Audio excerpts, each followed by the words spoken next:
제가 이 한국 기독교의 어제와 오늘, 해방 이전과 이후로 나눠서 말씀드리게 된 이유가, 아시는 대로 우리 현재 한국 교회나 우리 이민 교회가 영적으로 침체 상태에 있는 거 아시고, 더군다나 가슴 아픈 것은 많은 비판을 받고 있어요. 그러다 보니까 우리 기독교인이 많이 위축이 됐습니다. 주눅이 들어 있어요. 그래서 여러 가지 주제가 있고 또 구체적인 타픽으로 말씀을 드리고 싶은 생각도 했지만, 그러나 100년의 역사를 좀 컴팩트하게 말씀을 드리면서 좋은 전통을 우리가 좀 자부심을 가지고 계속 유지해 나가고 발전시키고, 그렇지 못한 부분은 빨리 개혁하고 변혁해서 이 위기를 탈출해야 되지 않겠느냐, 그런 마음에서 한국 기독교의 어제와 오늘, 우리의 뿌리를 한번 찾아보고 우리 신앙의 정체성을 확인하고 그리고 나갈 수 있는 방향을 모색하는 이런 시간이 되었으면 하는 마음으로 이 제목을 선택을 했습니다. 제가 몇몇 이제 질문을 좀 드리겠는데요.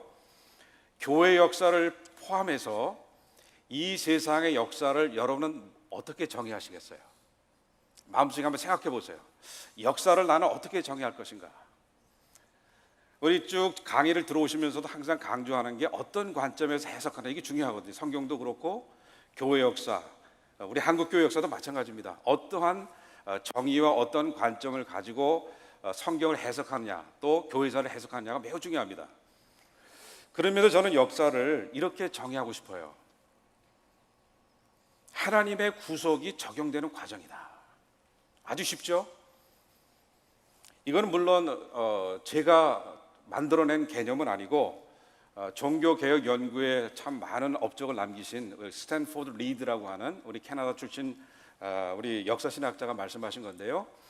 교회 역사나 세상의 역사는 결국 역사의 주이신 하나님의 구속이 적용되는 과정이라는 거예요. 그러면서 우리는 나름대로 역사에 대해서 여러 가지 생각을 할 수 있고 정의를 내릴 수 있지만, 아마 이 정의가 가장 정확한 성경의 내용을 담은 정의라고 생각이 됩니다. 그렇다면 성경의 역사, 구속의 역사와 우리가 살아가고 있는 이 시대의 교회의 역사를 어떤 맥락에서 이해를 하고 어떤 관점에서 우리가 해석해야 되느냐, 이것이 또한 중요합니다. 이거를 좀 더 우리가 서론적으로 좀 말씀을 드리고 본격적으로 한국 교회의 어제와 오늘에 대해서 말씀을 좀 드리도록 하겠습니다.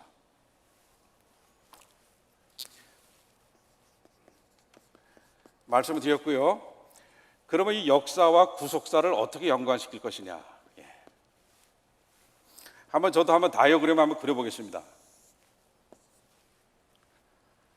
이게 창조요, 창조. 여기가 우리 구약 시대, 신약 시대. 그다음에 역사의 끝에는 결국은 예수님의 재림이죠. 예수님의 재림.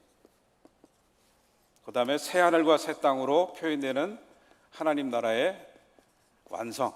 이것을 지금 역사를 향해 좀 달려가고 있습니다. 그럼 여러분 아시는 대로 구약과 신약을 나누는 가장 중요한 구속사적 사건이 뭐죠? 예수님의 초림이죠.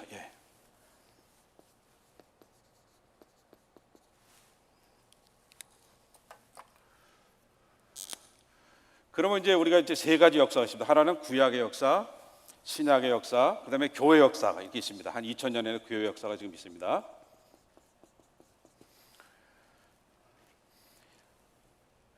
구약의 역사와 신약의 역사를 나누는 가장 중요한 분기점은 결국 예수님의 초림이고, 그죠? 그렇다면 신약의 역사와 교회의 역사를 나누는 가장 큰 분기점은 뭘까요? 다른 말씀으로 드린다면 교회가 언제 시작되었습니까? 교회의 기원이 언제입니까? 답변 다 알고 계시죠? 그럼 말하시기가 좀 쑥스러워서 그러신데, 예수님이 이제 부활 승천하시고 나서 그 다음에 보혜사 성령을 주시죠. 그때가 언제죠? 오순절, 펜티코스트, 그죠? 오순절. 이때 이제 성령 강림한 그 과정 속에서, 그 오순절 기간에 하나님께서 교회를 세우셨습니다. 교회. 그러면서 저는 오순절을 하나님의 성령의 어떤 은사주의적 차원에서 이해하는 것보다는 구속사적 맥락에서 교회가 생겨짐에 대해서 기원을 이해해야 된다고 생각을 해요. 왜냐하면 지금 이제 설명해 드리겠지만은 교회가 바로 예수님께서 지상에서 완성하신 하나님 나라의 그 사역을 땅끝까지, 그죠? 예수님의 재림식까지 선교적 증거를 통해서 선포하는 일을 위해서 교회를 세우신 겁니다. 그렇다면 이 구약의 역사, 신약의 역사, 교회의 역사를 아우를 수 있는 그 어떤 그 안목, 관점, 이것을 어디서 찾아야 될 것인가? 한번 고민해 보십시오. 제가 교회 역사를 연구하고 관심을 가지면서 좋아하는 우리 한국 속담이 하나 있습니다. 그 속담이 뭘까요? 교회사가 좀 딱딱해지죠? 구슬이 서말이라도 꿰어야 보배다. 꿰어야. 예.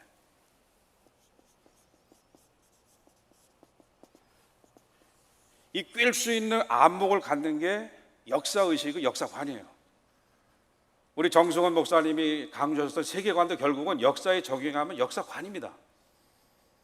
이 시대를 살아가는 크리스찬으로서 나름대로의 성경적 신앙에 근거한 역사관을 가지고 하나님의 섭리를 이 시대의 역사 속에서 나의 삶 속에서 우리 교회 생활 속에 찾아내야 살맛이 나는 거예요. 하나님 나라의 역동적 일꾼이 될 수 있는 그런 영적 에너지가 생겨요. 이게 없으면 감격이 없고 성경을 읽어도 그냥 감정적인 만족에 그치는 경우가 종종 있습니다. 그러나 역사적인 안목을 통해서 구속사와 교회 역사 그리고 나의 삶이 연결된다라고 하는 인식을 가지면 얼마나 감격스럽고 얼마나 하나님의 역사하심에 하나님의 섭리하심에 동참하고 싶은 아주 역동적인 생각이 드는지 모릅니다. 그런 면에서 이 구약과 신약과 교회사를 꿰뚫을 수 있는 그 키 컨셉, 이미 우리 김희석 교수님도 말씀하셨고 다 얘기하셨어요. 어떤 관점에서 보면 이 구약, 신약, 교회 역사를 관통할 수 있는, 꿰을 수 있는 이 안목을 가질 수 있겠느냐. 그게 뭘 것 같아요? 우리 박성규 집사 안 왔나 여기요? 저도 만만한 우리 동생 집사가 있는데 왔어요 안 왔어요? 와도 아마 지금 답변이 하기 어려워서 얘기를 안 할 것 같은데 예. 뭡니까? 우리 김희석 교수님이 강조하셨던 뭐예요? 하나님의 나라와 언약에 대해서 말씀하셨죠? 저는 하나님의 나라로 생각해요. 왜냐하면 김희석 교수님도 강조하셨지만은 예수님이 공생애를 시작하시면서 말씀하신 첫 설교의 제목이 뭐예요? 첫 선포가 뭐예요? 회개하라, 하나님의 나라가 가까웠느니라. 이미 왔다는 거예요. 이게 한마디로 예수님의 사역을 집약적으로 표현하신 건데 결국은 구약은 예수님의 오심을 기대하고 바라보잖아요. 그리고 결국은 구약의 역사, 구약의 모든 그런 역사의 진행 과정은 결국 킹덤을 이렇게 쓰겠습니다. 킹덤. 하나님 나라의 그 관점에서 봐야 구약을 꿰을 수 있는 안목이 생긴다는 겁니다. 그렇죠? 근데 이 하나님 나라의 좀 그 성격이 좀 달라요. 예수님의 오시기 전이니까 하나님의 나라의 관점이지만 하나님의 나라의 그 상태가 얘기된, 기대된, 약속된 상태예요. 그래서 킹덤이지만, 킹덤 오브 가시지만 anticipated, 기대 상태에 있는, 기다림의 상태에 있는 하나님의 나라의 관점에서 예수님의 오심을 어떻게 준비하고 어떻게 많은 창조 역사가, 언약의 역사가, 그런 많은 그 사건들이 이어지는가, 어떤 의미가 있는가. 그래서 하나님의 나라의 얘기된 상태, 이 관점을 가지고 구약 역사를 꿰뚫어 볼 때 나름대로 전체적인 조망을 할 수가 있고 그 모든 퍼즐 같은 구약의 역사를 바로 이해할 수 있는 안목이 생깁니다. 그렇다면 이제 예수님께서 오셨단 말이에요. 오셨고 하나님의 나라가 성취가 됐어요. 그러면 이 짧은 신약의 역사는 결국은 하나님의 나라의 관점에서 일을 해야 되는데 이 하나님의 나라의 상태는 어떤 상태죠? 여기는 이제 기다리고 어떻게 보면 예시된 그런 상태지만 예수님의 초림을 통해서 어떻게 됐습니까? 성취가 됐어요. Accomplished. Kingdom which was accomplished. 성취된 하나님의 나라의 관점에서 신약의 역사, 신약의 복음의 내용을 우리가 꿰뚫어 볼 수 있는 안목이 생기는 겁니다. 그렇다면 2000여 년의 이 교회 역사는 결국 하나님의 나라의 복음이, 성취된 하나님의 나라의 복음이 예수님께서 부활 승천하시고 그 다음에 보혜사 성령을 주심으로 이 기간에, 오순절 기간에 교회가 시작됐으니까, 교회가 사도행전에 보면 다 나오시잖아요. 땅끝까지.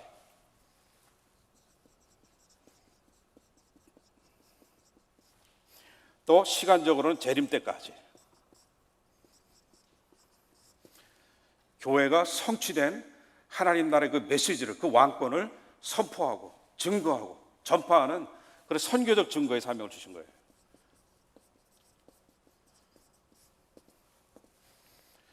그래서 교회의 역사, 2000년의 역사는 결국 하나님의 나라가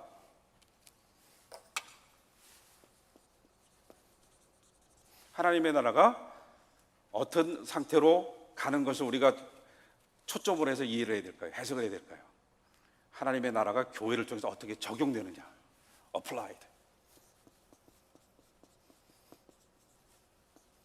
하나님 나라의 성격이 좀 틀려요.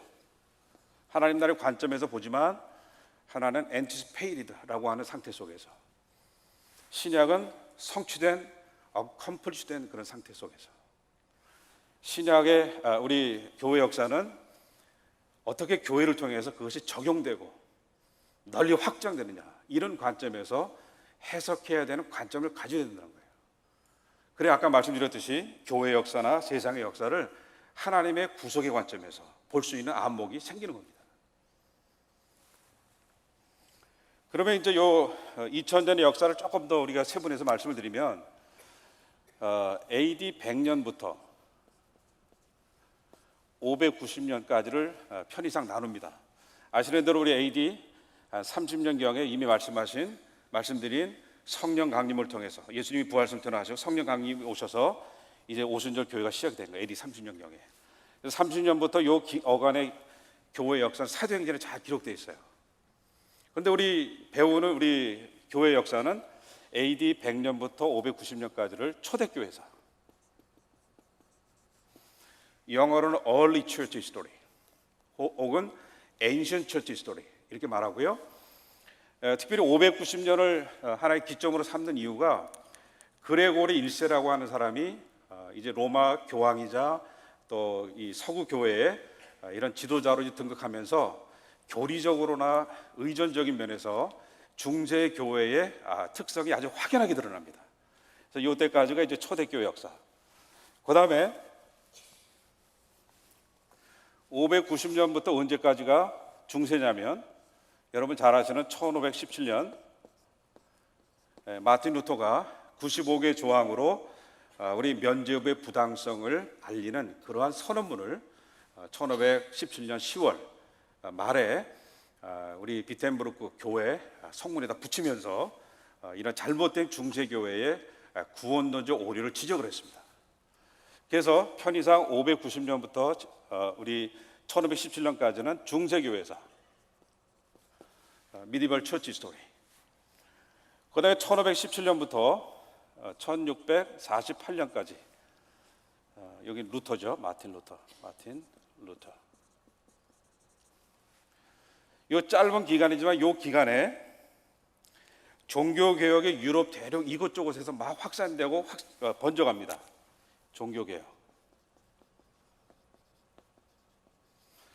종교개혁이 이루어지면서 어떤 큰 변화가 생겼냐면 기독교계에는 세 가지 부류가 나눠집니다. 하나는 로만 카톨릭, 하나는 프로테스탄트, 우리도 이 중에 하나죠. 이 안에는 뭐 루터파, 뭐 개혁파, 침례교, 뭐 여러 이제 다양한 개신교, 우리 성공회까지 포함해서요. 그 다음에 하나는 오소닥스 처치, 우리 그리스 동방교회, 러시아 동방교회, 이런 그 오소닥스 처치. 이런 그 세 가지의 큰 부류가 생기면서 많은 종교적인 갈등, 심지어 30년 동안 어떤 그 종교적 신념의 차이 때문에 죽이는, 독일 같은 경우는 3분의 1이 죽어가는 그런 살상을 경험하면서 종교 그 전쟁의 그 피해를 막아내기 위해서 1648년 베스트팔리아라는 곳에 모여서 평화 조약을 맺습니다. 그래서 종교 개혁 이후에 이런 종교의 다양성, 갈등, 전쟁을 이제 마감하는 그런 이제 역사적인 사건이 이때 일어납니다. 그 다음에 이제 이때부터가 현대교회사입니다. 현대. 이때 여러분 아시는 1700년대 대각성 운동이 일어나고요. 영국에서는 부흥운동이 일어나고요. 그 다음에 1800년, 지금 말하면 19세기죠. 이때 이제 위대한 선교의 역사가 일어납니다. 열방으로, 현대적으로 문화와 인종을 초월하는 그 선교운동이 확산이 돼요. 그런 결과 1800년대 후반에, 다시 말하면 19세기 후반에 특별히 미국이나 영국이나 많은 개신교 그 교회에서 파송한 선교사들이 한국에 복음을 전해요. 그래서 한국의 복음의 그 원년은 1884년으로 삼아요. 이때 이제 고종이 선교를 할 수 있도록 허락하는 선교 윤호를 내립니다. 그래서 그 결과 호레이스 알렌이라고 하는 의료 선교사가 중국에서 한국으로 내한을 해서 1884년이 어떻게 보면 한국 교회의 선교의 원년 시작점이라고 말할 수 있습니다. 물론 그 이전에도 복음의 어떤 그 전도와 선교가 있긴 하지만 공식적으로 한국 교회의 시작은 1884년으로 삼습니다. 이런 면에서 본다면 우리 한국 교회는 2000년 교회 역사 속에서도 가장 어린 시기에 속하는 그런 그 역사를 가지고 있고요. 여러분이 살고 있는 이 미국 교회도 이때부터 이제 역사가 시작되니까 상당히 교회 역사가 상당히 어려요. 유럽이나 그리스나 무슨 로마에 비하면 상당히 교회 역사가 짧은 그런 역사라는 겁니다. 그럼에도 불구하고 가장 많은 선교사를 미국과 한국에서 보내고 있어요. 그래서 지금 뭔가 주춤하고 영적으로 침체된 상황인데 이런 역사를 우리가 다시 한번 하나님의 영적 기운이 왕성한 그런 역사가 될 수 있도록 교회가 선교의 삶을 잘 감당할 수 있는 그런 하나의 전환점이 필요한 시기에 놓여 있다는 사실입니다. 그래서 그런 어떤 역사적인 관점, 시기적인 상황 이것을 좀 이해하시고 제가 이제 한국교회로 이제 들어가도록 하겠습니다. 여러분 이제 프린트문에 보시면 한국 개신교회의 기원과 역사적 기원이라는 제목이 있는데요.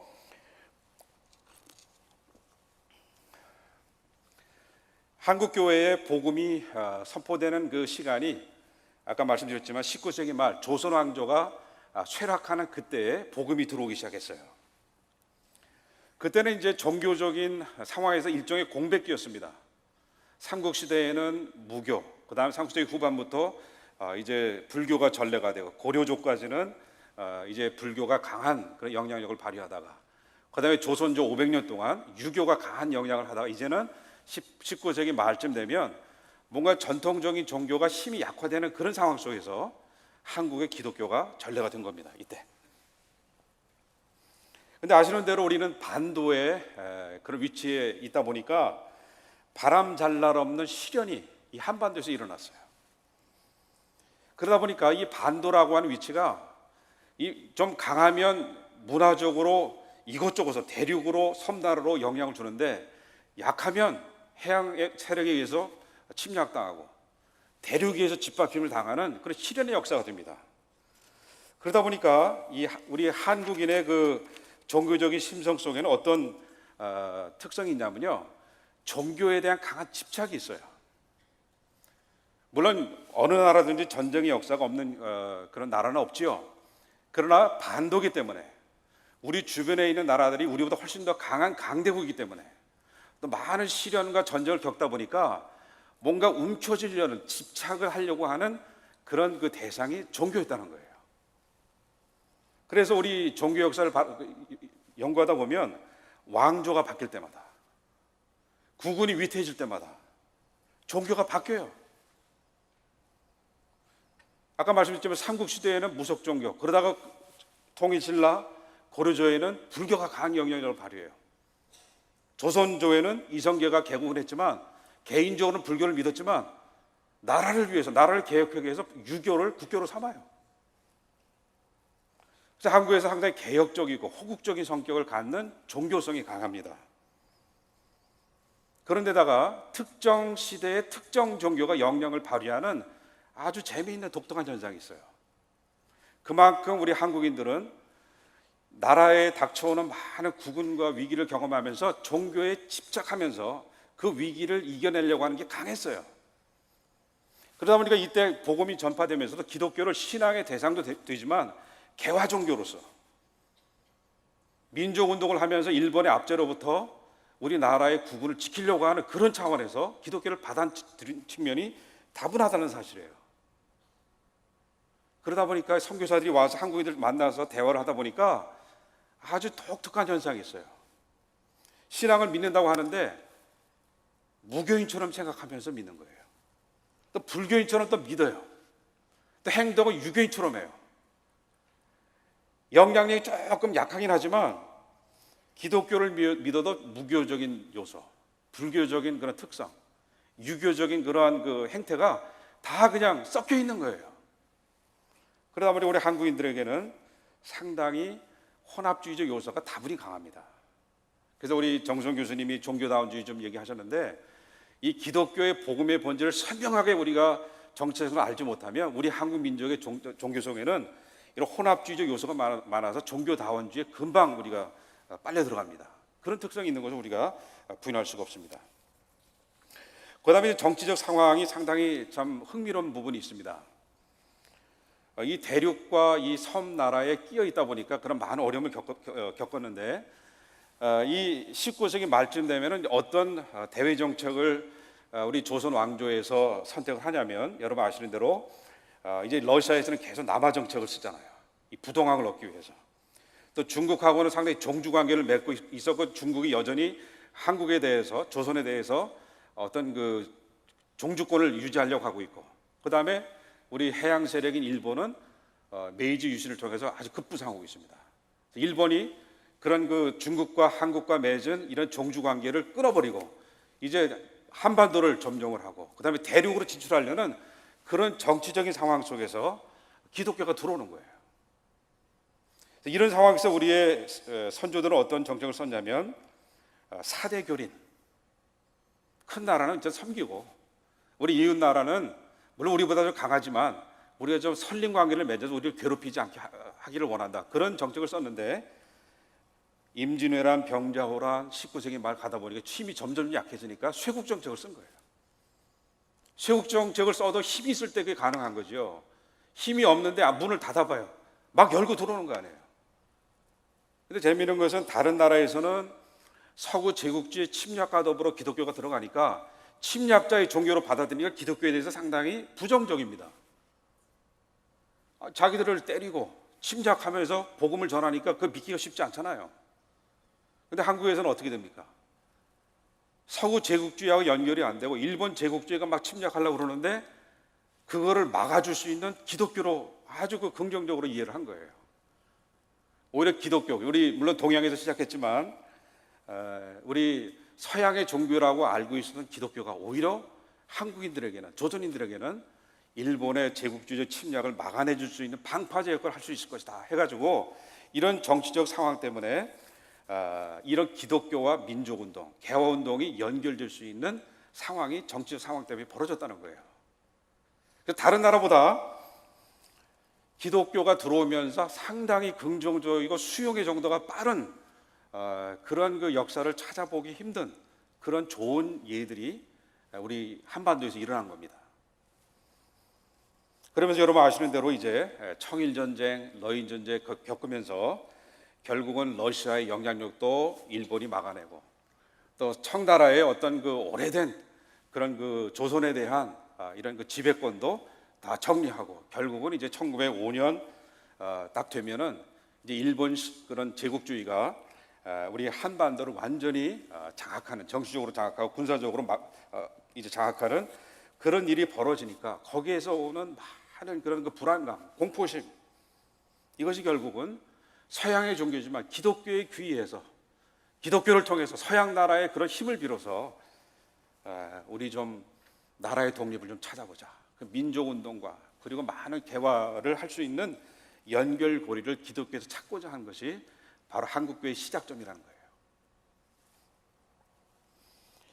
이런 가운데서 우리는 먼저 기독교 복음이 어떻게 전래됐는가, 어떻게 수용됐는가 이런 사실을 좀 살펴볼 필요가 있습니다.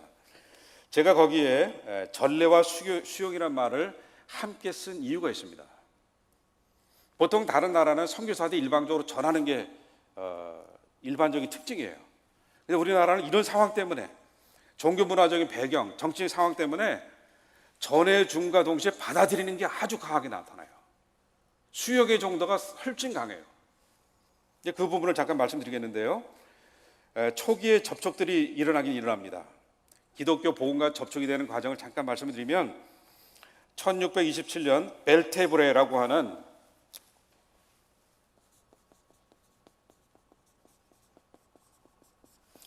화란 개혁교회 신자가 상선을 타고 일본으로 가다가 파손이 돼가지고 우리 한국 해안에 이제 상륙하게 됩니다.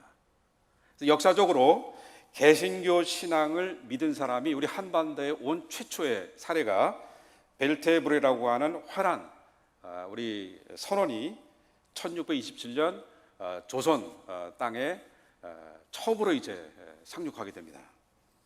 근데 그분은 나중에 이 전도라든지 뭐 선교할 상황은 못 되고 우리 조선 여자랑 결혼해서 귀화하고 조선 사람처럼 살고 이 통역이나 훈련 도감에서 신식 무기를 만드는데 일조를 했습니다.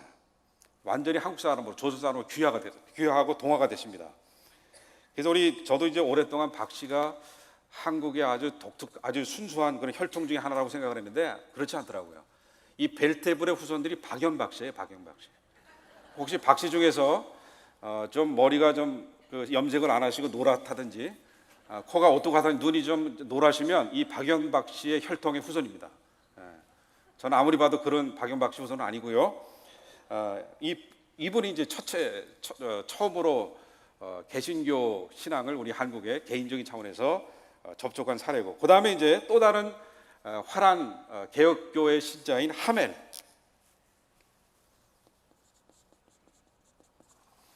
하멜이 그의 어떤 그 일행과 함께 우리 남해를 이제 항해하다가 이제 풍랑 때문에 제주도 서남 지역에 표류하다가 이제 상륙하게 됩니다.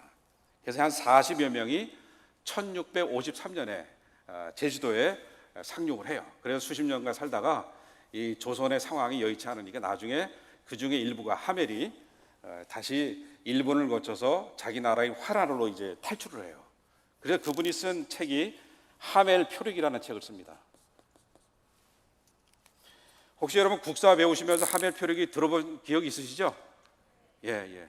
여기가 상당히 모범생이 많이 계신 것 같아요.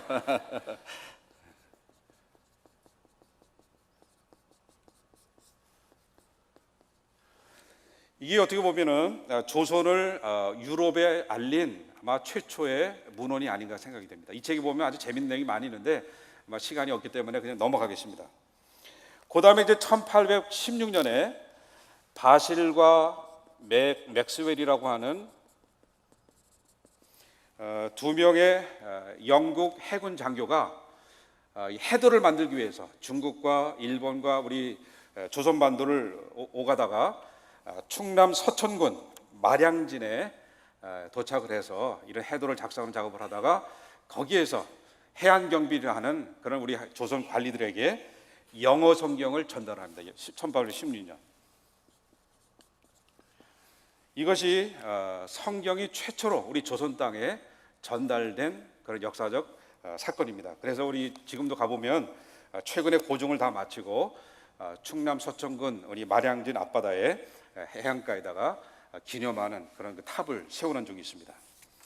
그 외에도 칼 구출라프 이분이 1832년 황해도 연안 지역에서 복음을 전하고 한문성경을 증정도 하고 그리고 한 달 있다가 이제 다시 중국으로 갑니다. 구출라프는 독일 태생이었어요. 여러분이 지금도 황해도 연안에 있는 5개 도서가 있잖아요. 지금도 38선 위에 있지만은 우리나라 영토잖아요. 그 백령도를 비롯한 그 해안 그 섬에 가시면 예수 믿는 사람이 80~90%가 돼요. 여러분 섬 사람들, 해안 지역에 있는 사람들이 예수 믿는 게 상당히 쉽지 않습니다. 근데 그렇게 많이 믿는 이유 중에 하나가 그때 복음의 씨앗을 뿌리신 그 뿌리가 지금까지 유지가 되는 거예요. 아마 그래서 우리 하나님께서 6.25 전쟁 이후에 우리 황해도 그 연안 지역의 5개 도를 우리 한국으로 편입되게 하셨는지도 모릅니다. 그러다가 이제 1865년, 66년 요 어간에 두 번에 걸쳐서 누가 우리 한국에 왔다 가냐면 로버트 토마스라고 하는 사람, 그냥 토마스라고만 쓰겠습니다.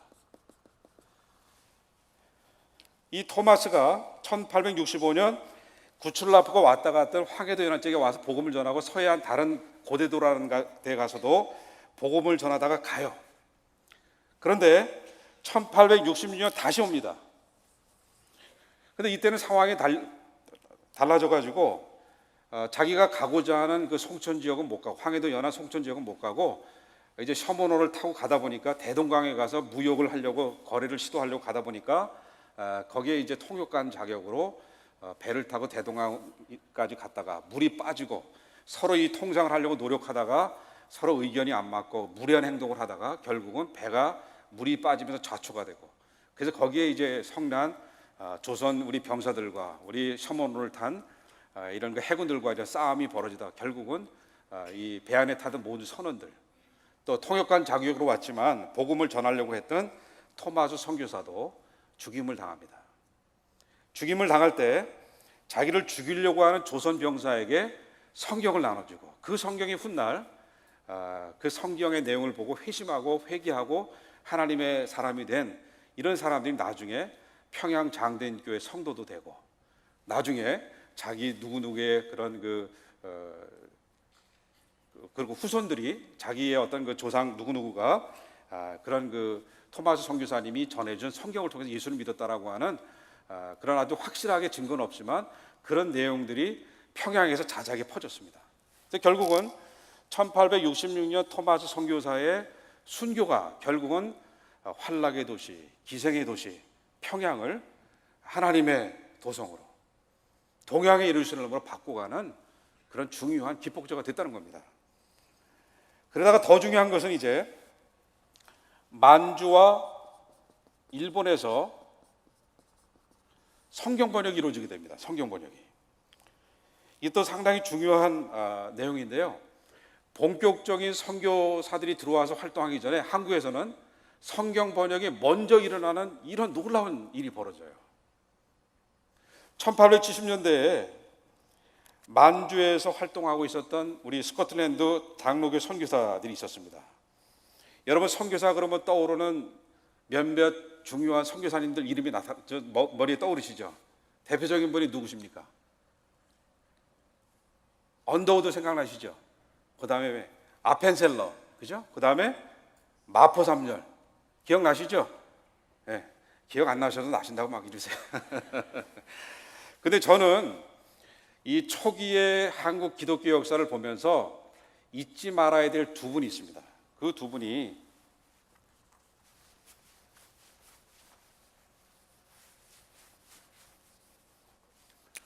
이 존 로스라는 분하고 존 맥킨타이어, 이 두 분이 스코틀랜드에서 파송된 장로교 선교사였는데 만주에서 중국인을 위해서 선교를 하러 왔습니다. 그런데 이제 한국과 조선과 중국의 국경 도시인 고려문에 가보니까 조선 청년들이 뭔가 보쯤에 인삼을 가지고 홍삼을 가지고 그걸 팔고 판 돈을 가지고 또 한약을 사가고 비단을 사고 그런 일종의 간에 무역하는 사람을 보게 된 거예요. 그러면서 조선에 대해서 관심을 갖습니다. 보니까 이런 초기적인 접촉이 있었지만 1800년대에 중국을 통해서 우리 카톨릭교가 많이 우리 조선 반도로 많이 유입이 됐거든요. 그런데 여러분이 구사를 배우셔서 아시겠지만은 수차례의 사옥을 통해서 많은 천주교 신자들이 죽어갔어요. 몇 명이나 죽어갔느냐? 그걸 최근에 우리 최정은 박사라는 분이 하버드에서 박사학위 논문으로 쓰고, 우리 조선에서의 그 서학 수용 연구라고 하는 논문을 쓰시고 이제 한글로 번역한 책 이름인데, 그분의 연구에 의하면 아주 고증을 다 하셔서 쓴 책입니다. 논문입니다. 약 12,000여 명의 천주교 신자들이 신앙 때문에 순교당했어요. 그걸 보니까, 그런 소식을 듣다 보니까 조선 사람들에게 뭔가 복음을 전해야 되겠다라고 하는 마음의 소원이 이 두 선교사들의 마음속에 있는 거예요.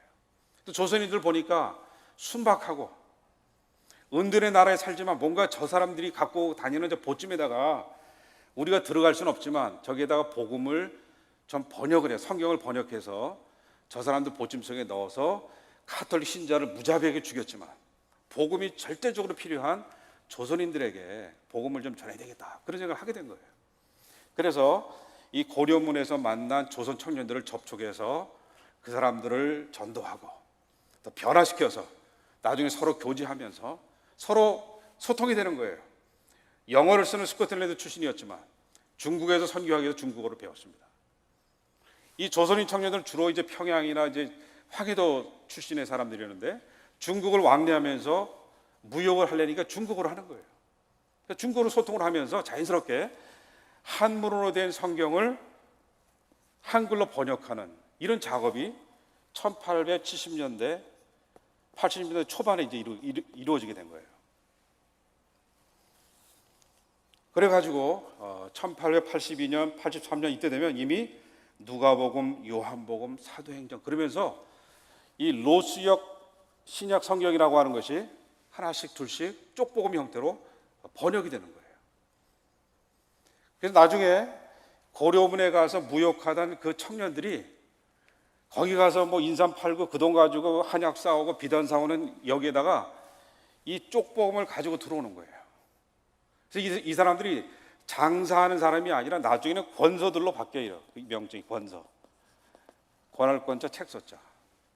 그래서 자기 보쯤에 있는 그 쪽복음을 만나는 사람들에게 전하고 팔고 상담하고 전도하고 그러면서 1880년대 초반부터 이런 번역된 이런 성경을 신이 주지요. 거기서 좀 여의치 않으면 나중에 송천지요. 이 송천이 우리 한국 고유어로는 소래라고 하는 지역입니다. 여기에 가서 복음을 전도하면서 1883년 자생적인 한국의 최초의 교회가 송천군, 황해도 송천군 거기 소래교회가 생깁니다. 성경 번역에도 물론 로스 선교사님이나 맥킨타이어 선교사님의 그런 선교 지명도 있었지만 거기에 적극적으로 협조해서 성경을 번역하고 더 나아가서 권소로서 복음을 전하고 또 이런 평신도 지도자의 역할을 한 이런 많은 이 조선 청년들을 통해서 한국의 교회가 세워지게 되는 거예요. 나중에는 우리 남한에서 처음 생겨진 교회가 세문안교회입니다. 세문안교회. 비록 이름은 남기지 않았지만 이응찬, 서상윤, 서경조 이런 분들이 우리 로스, 맥킨타이어 이런 선교사님들과 협조해서 성경을 번역하고 권서로서 활동하고 소래교회, 그 다음에 세문안교회의 설립 멤버가 된 거예요. 이런 역사가 어디 있습니까? 선교사들이 이런 상황을 보면서 자기들은 지금 복음의 씨앗을 뿌리러 왔는데 온 지 얼마 안 됐는데 복음의 열매를 맺고 있다는 거예요. 이 조선이라는 나라가 어떤 나라냐? 그래서 그분은 조선이라는 그 나라의 그 명칭을 초선이라고 안 쓰고 초진이라고 그래요. 초진. 물론 사드리에 조센 그래서 그런 의미도 있지만 초전, 그래서 이 한국 민족은 하나님이 특별하게 선택하신 민족이다. 상당히 우리 선교지 한국인들을 상당히 높여줬어요. 하나님의 역사하심이 있는 나라다. 특별히 이렇게 된 배경 중에 하나는 역사를 하다 보면 항상 배경이나 상황을 중시하잖아요. 특별히 서북 지역, 평안도, 황해도 지역이 복음을 빨리 수용한 이유였어요. 그 이유 중에 하나가 여기 중산층이 빨리 형성이 됐습니다. 또 청나라, 중국이랑 계속 무역을 하고 왕래를 하다 보니까 그 당시에는 이제 결국 해외 문물이나 문화가 이 신의주나 이 고려문을 통해 들어오다 보니까 그 지역이 훨씬 더 개방이 된 거예요. 그래서 어느 지역보다도 가장 먼저 빨리 복음을 수용하고 성경 번역의 역사에 중추적인 역할을 한 겁니다. 그래서 평양이 그런 놀라운 변화를 갖게 된 거예요. 저는 앞으로 이곳에 계시는 우리 고향을 북에 두고 오신 분들, 북한 선교에 대해서 관심을 가지시고 앞으로 이 서북 지역이 이 지역의 출신들이 좋은 그런 그 통일뿐만 아니라 북한 선교에 앞장설 수 있는 그런 모티브가 좀 생겼으면 좋겠습니다. 그런 역사를 해왔거든요. 그다음에 이런 역사가 일본에서도 일어납니다. 일본. 이제 결국은 이제 조선 왕조 말기에는 어떤 이제 정치적인 흐름이 있었냐면 여러분 잘 아시지만 수구파와 이제 개화파, 그죠?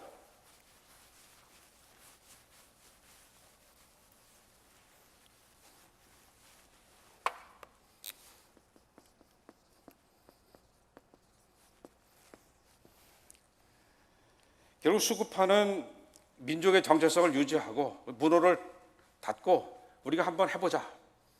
변화에 대한 의지가 너무 약했어요. 그래서 문제였고, 이 개화파는 일본을 모델로 해서 우리가 문호를 개방하고 서구화해야 된다는 거예요. 방향은 잘 잡았다고 생각해요. 근데 이제 이분들이 개화파 인사들이 일본을 통해서 근대화하는 것은 좋은데 일본의 침략 의지를 보지 못한 것이 우리 조선이 식민지로 전락하게 된 그런 문제라고 생각합니다. 다시 말하면 국론 통일이 이루어지지 못했어요. 이런 상황에서 개화파가 강하게 주장을 해서 신사유람단이 일본의 여러 다양한 문물들을 이제 견학을 하고 그걸 보고 돌아온 우리 조선인 우리 식자들이 각 분야별로 어떤 부분을 우리가 개발하고 개화해야 되느냐 이렇게 신사유람단을 파송을 했습니다. 그때 이제 이수정이라고 하는 사람, 여자 이름 같은데 여자 이름이 아닌 남자입니다. 이분이 지금으로 얘기하면 외교부의 이제 하급 관리였어요. 젊은 관리였는데 외교부에 들어가려면 결국 지금도 그렇지 외무고시를 봐야 되잖아요. 그 어학적인 재능이 뛰어나죠. 그런데 이분은 일본에 가서 근대화된 일본의 농업 기술을 배워서 낙후된 조선의 농업 기술을 좀 도와주려고 갔어요. 근데 거기 가서 친구를 통해 수소문해 보니까 동경대학의 찌다센이라고 하는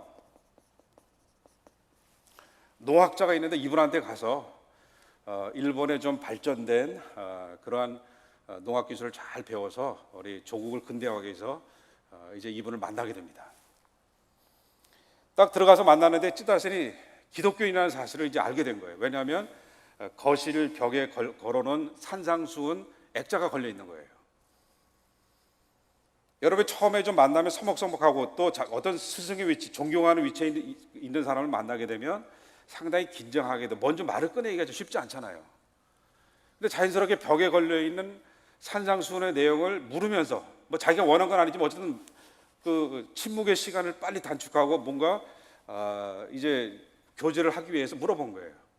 이 찌다세는 자기에게 어떤 농업 기술에 대해서 배우려고 온 사람이 갑자기 기독교 신앙에 대해서 물어보니까 잘 됐다.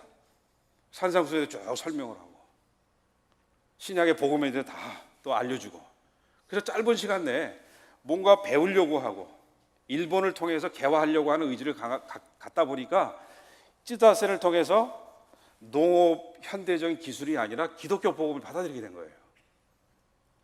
그런데 이분이 어학적인 재능이 뛰어나니까 이 찌다센이 또 학자고 하니까 이 사람이 대단한 사람이다. 결국은 이제 동경에 주재하고 있는 성서공회 이런 미국 선교사를 연결해 주는 거예요. 그래서 성경 번역하도록 도와주는 거예요. 그래가지고 이수정이 결국은 미국 성서공회 선교사들과 함께 연계해서 1883년 현토 한한 신약전서라고 하는 성경 번역을 출판하게 돼요. 요코하마에서. 만주는 만주대로 일본에서 요코하마에서 이게 동시다발적으로 이루어진 거예요. 서로 뭐 연결하거나 뭐 전화 통화나 그게 없이 이루어진 거예요. 근데 참 재밌는 거는요. 존 로스역 성경은 평안도 사투리로 상당히 중상층 약간 평민들 언어로 번역했다면 이수정은 식자층이잖아요. 한문 문화권 잘 알고 있잖아요. 어학의 재능이 있잖아요.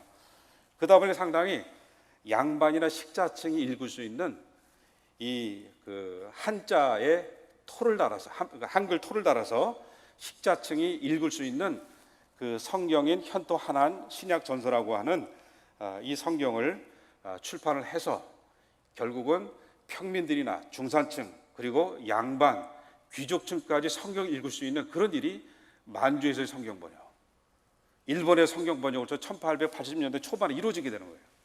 이런 역사가 어디 있습니까? 아마 선교 역사 속에서 이러한 아주 획기적인 독특한 역사가 일어난 경우가 별로 없을 거예요. 그만큼 한국 민족을 사랑하는 하나님의 강한 섭리가 이 19세기 말 이 한반도로 그냥 쏠리신 거예요. 그래서 재밌는 것은 1885년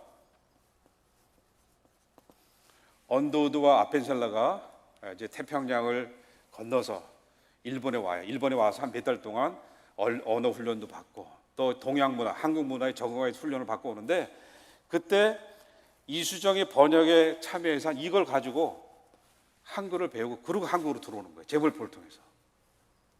선교사들이 들어와서 수년 전에 했어야 될 일이 이미 이때 벌어져 가지고 선교사들이 오히려 한국말로 번역된 성경을 가지고 오게 되는 거예요.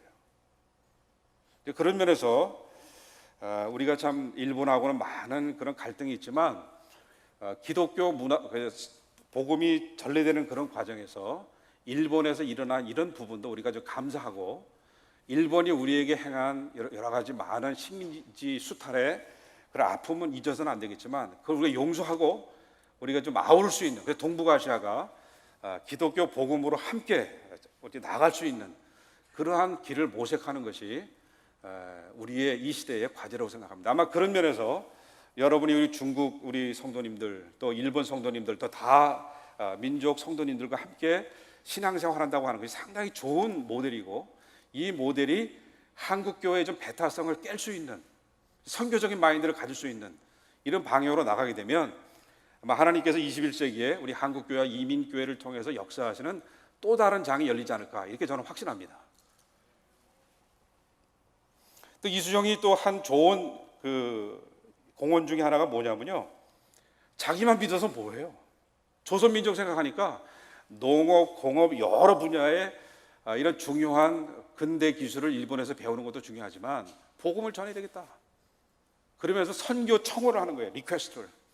그래서 미국의 개신교 선교본부에다가 편지를 써서 어떤 내용으로 선교를 요청했냐면 지금 조선 정부가 기독교를 공개적으로 허용하지는 않을 거다. 그러나 그렇다고 해서 기독교인을 적극적으로 찾아내면서 박해하지는 않을 것이다. 그분들이 지금 천주교 신자에 대한 어마어마한 박해 소식을 알기 때문에 한국을 선교지로 대상지로 삼지 못하고 있었어요. 그 당시에는. 근데 이수정이라고 하는 사람이 그런 사정을 아니까 외교부에도 있었으니까 공개적으로 허용을 하지 않지만 기독교인을 찾아가면서 박해하지는 않으니까 적절하게 복음을 전하는 거죠. 다시 말하면 복음 전도 교회적 개척부터 하지 말고 의료 선교, 학교 선교, 문서 복음, 또 다양한 그런 간접 선교부터 하게 되면 조선인들의 마음이 열어질 것이고 조선 정부가 드러내놓고 박해하지는 않을 것이다. 아주 선교의 지혜를 담은 청호를 한 거예요.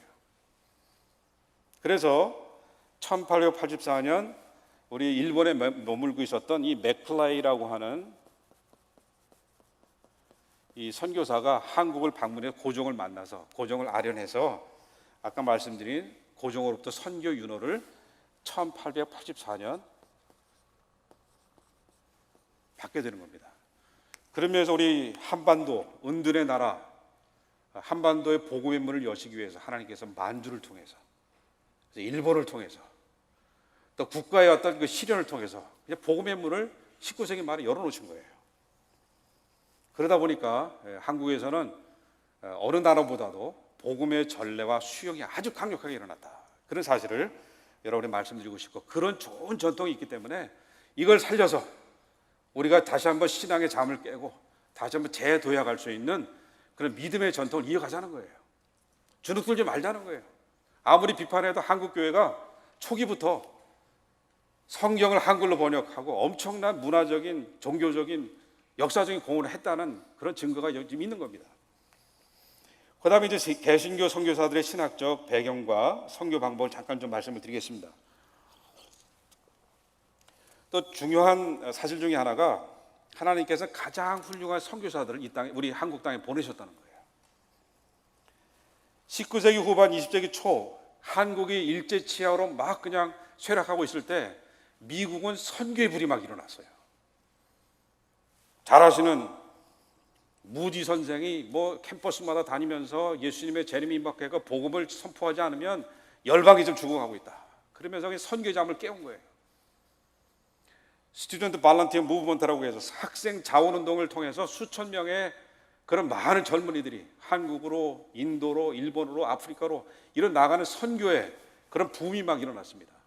1880년대부터 1920년대는 유럽과 영국에서 파송한 선교사의 숫자를 미국이 넘어서기 시작하는 거예요. 그러니까 미국이 선교 대국으로서 큰 역사를 할 때 가장 훌륭한 선교사들을 우리 한국에다 보냈습니다. 한국에 보냈을 때 우리 선교사님들의 대체적인 그 신학적인 그 성향이 뭐냐면 복음주의였습니다. 복음주의.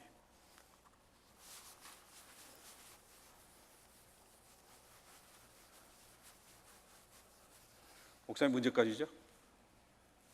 오면 끝났어? 시간 관리가 안 됐습니다. 복음주의만 얘기하고 끝낼게요. 이거 다음에 또 내일 얼마나 할 수 있을지 모르지만 아주 간략하게 제가 지혜롭게 이제 마무리하도록 하겠습니다. 복음주의.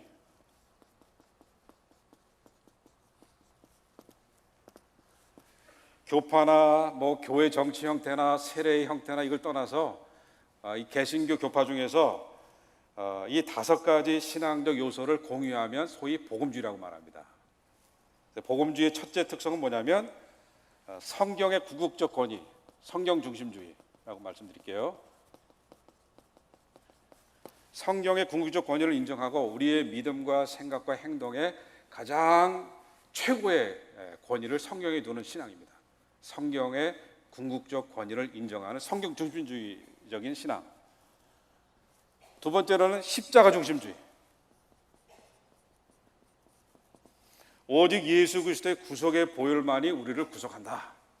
뭐 선행이나 뭐 의식이나 뭐 이런 것이 아니라 오직 우리 종교 개혁자들이 선포했듯이 믿음으로 하나님의 은혜로만 우리 구원을 받는다라고 하는 예수 그리스도의 십자가 중심주의. 이 세 번째가 중요합니다. 회심주의. 신앙은 알고 믿는 것도 중요하지만 체험을 해야 된다는 거예요. 그래서 회심의 체험을 통해서 그 역동적인 감각적인 신앙의 맥박이 있어야 된다는 거예요. 그래서 회심주의가 중요해요. 네 번째로는 전도와 선교의 열정, 행동주의라고도 말하는데 이렇게 표현하겠습니다. 복음주의는 그냥 가만히 앉아있는 정체된 신앙이 아니에요. 뭔가 땅끝까지 복음을 전하고 그 다음에 주님의 메신저가 되기 위해서 희생하고 말씀을 선포하는 그런 아주 그 역동적인 어떤 그 동사적인 신앙이 강한 특성을 갖고 있습니다. 마지막 5번째가 거룩한 삶. 이 5가지의 신앙을 공유하는 우리 신앙인을 이끌어서 복음주의. 바로 미국에서 온 선교사들, 영국에서 파송한 선교사들 대부분 이러한 신앙을 가진 선교사들을 내보내줬기 때문에 우리 한국 사회가 상당히 어렵고 힘든 상황에서도 지금까지 저는 복음을 붙들고 교회를 세우고 복음을 선포할 수 있는 이런 좋은 전통을 유지할 수 있었던 배경에는 우리 한국 성도들의, 우리 선조들의 그런 중요한 공헌도 있지만 우리 선교사들의 신학적인 정체성과 선교적인 헌신이 있었다는 사실을 늘 잊지 않고 이런 신앙을 지켜나가는 자세가 매우 중요합니다. 오늘 여기까지 하겠습니다. 감사합니다.